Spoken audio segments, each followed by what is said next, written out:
I don't know if President William Ruto means it, because he said so many things and I can't locate him these days, because the things he said during election and the things he's doing now are two different things. I don't know, because I heard him saying we need to do away with the dollar and build our own currency, but his actions are not speaking to anything of doing away with the dollar. The latest being putting a red carpet for a murderer, a person who killed the Kenyan people, coming into this country, receiving a red carpet and being saluted by our own army. This is not a Kenyan army, it's not a colonialist army. The Kenyan army is a product of the Mau Mau rebellion, and those who killed our people in the Mau Mau rebellion cannot be saluted by the same army of the children of those who were killed during Mau Mau rebellion. We have a duty to stay true to the cause. We have a duty to remind the King and Britain of what they did to us. Indeed, he shows no remorse. He says this was bad, it shouldn't have happened. But he runs short of, I apologize, I am sorry. He will never say he is sorry, for because he thinks that his race makes him superior and he's not qualified to apologize to those who are junior to him. We call upon the Kenyan government to be firm and to decide what they want to be. Do they want to be Pan-Africanist, or do they want to be proponents of neo-colonialism? You can't have it both. Only one call must be made, and that call is of Pan-Africanism. It's not easy being a Pan-Africanist, for because the mindset of our people is so colonized, they are going to isolate you. They are going to look at you as if you are a mad person. They are going to look at you as if you are unreasonable. But it is a cause worth pursuing because of the generation that came before us. We don't want visas. We want one currency for Africa, because our currency can be more powerful than the pound and the dollar combined, because London has got the biggest storage of gold, yet they don't have a single smallest mine of gold. Their economy is based on our minerals, and if we safeguard our minerals and protect them and say out of these minerals we are producing a currency that is going to compete internationally, we stand a good chance. We need African Central Bank. We need African Monetary Zone.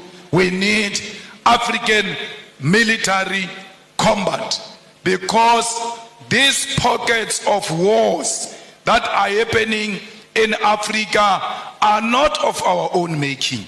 They are sponsored wars, so that those who continue to steal our resources can do so uninterrupted as we fight ourselves, amongst ourselves. So we need a military, a common defense system, the African High Command that will ensure the stability and security of Africa. We equally need a biting African court to deal with dictators who only exist in Africa to feed their friends and families. Those people must be prosecuted the African way, because ISIS is not meant to fight any crime, it's meant to pursue political fights. That's why ISIS will not declare a warrant of arrest against Netanyahu, but can declare a warrant of arrest against Putin, who has not bombed a hospital, who has not bombed a refugee camp, who has not declared a war on a certain ethnic group. We as Revolutionary Economic Emancipation Movement also associate with what Guinea's President Sekou Touré said in 1963. He said, above all, we must avoid the pitfalls of tribalism. There is tribalism taking place in DRC. All our leaders have taken a platform to support or to be against this one or that one. They've spoken on Palestine. They've spoken on the war between Russia and Ukraine. But I'm still to hear the stand of President William Ruto about the ongoing war that is not covered by anyone in DRC, where people are fighting over territorial expansion and plunder of resources, and blacks are killing other black people, and we pretend that we don't see. It's important as leaders of states and governments to always condemn violence and war, especially if it's barbaric and informed by tribalism and unjustifiable territorial expansions. Before you can speak about other countries, charity begins at home. Let there be peace in DRC. Without peace in DRC, Kenya will never know peace. Because these rascals are going to learn from those wars in DRC and want to import them into Kenya. You have a duty to stop them there before they come into Kenya.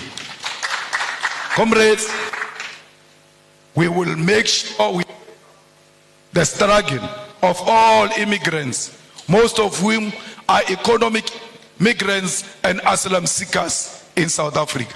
We will never. In South Africa, they say to us, if you want to be elected, you must declare war on illegal immigrants.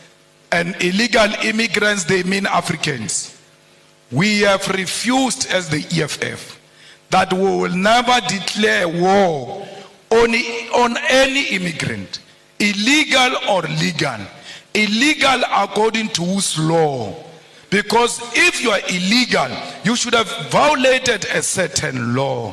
Which African law did these people violate when they came to this side of Africa? Because they are still in the same territory of Africa. They are at home when they are in South Africa.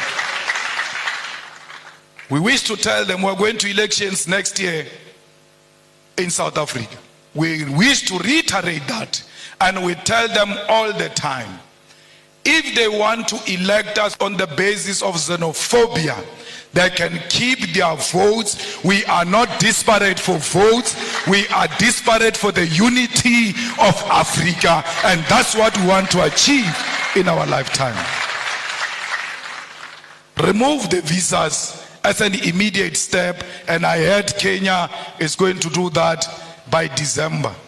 Perhaps I must come back here in December unannounced, so to test if indeed President William Ruto means exactly what he said when he said there won't be visas in December. Maybe I must sneak in and test without applying for any visa and just give them the South African passport and say I'm coming home.